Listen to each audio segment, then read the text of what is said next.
फागुन बियाह करे ऐना ए भोला, फागुन बियाह करे ऐना, फागुन बियाह करे ऐना ए भोला, फागुन बियाह करे ऐना, फागुन बियाह करे ऐना ए भोला, फागुन बियाह करे ऐना, फागुन बियाह करे ऐना ए भोला, फागुन बियाह करे ऐना। ना बाजे बाजा हो ना बरियाती, ना बाजे बाजा हो ना बरियाती, भुतवन के लेके ऐना हो, अरे भुतवन के लेके ऐना ए भोला, फागुन बियाह करे ऐना,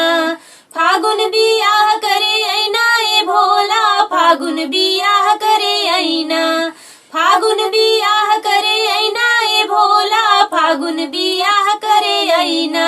अपने त बैठे भोला बसहा बैलवा, अपने त बैठे भोला बसहा बैलवा, भुतवा पर तवा नाचे हो, अरे भुतवा पर तवा नाचे भोला, फागुन बियाह करे ऐना,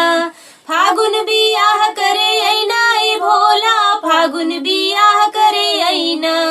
फागुन बियाह करे ऐना ए भोला, फागुन बियाह करे ऐना।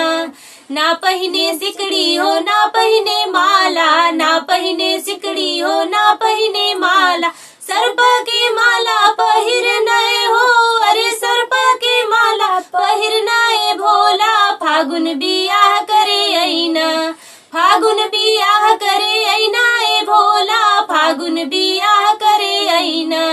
फागुन बियाह करे ऐना ए भोला, फागुन बियाह करे ऐना। ना पहिने कुर्ता हो ना पहिने धोती, ना पहिने कुर्ता हो ना पहिने धोती, मिर्गा के छाला पहिर नए हो, अरे मिर्गा के छाला पहिर नए भोला, फागुन बियाह करे ऐना, फागुन बियाह करे ऐना ए भोला, फागुन बियाह करे ऐना, फागुन बियाह करे ऐना ए भोला, फागुन बियाह करे ऐना, फागुन बियाह करे ऐना ए भोला, फागुन बियाह करे ऐना, फागुन बियाह करे ऐना ए भोला, फागुन बियाह करे ऐना। अगर आपको हमारा गाना अच्छा लगे तो हमारे चैनल को लाइक, शेयर एंड सब्सक्राइब जरूर करें और बेल आइकन प्रेस करें, जिससे कि हमारे गाने का नोटिफिकेशन आपको सबसे पहले मिल सके।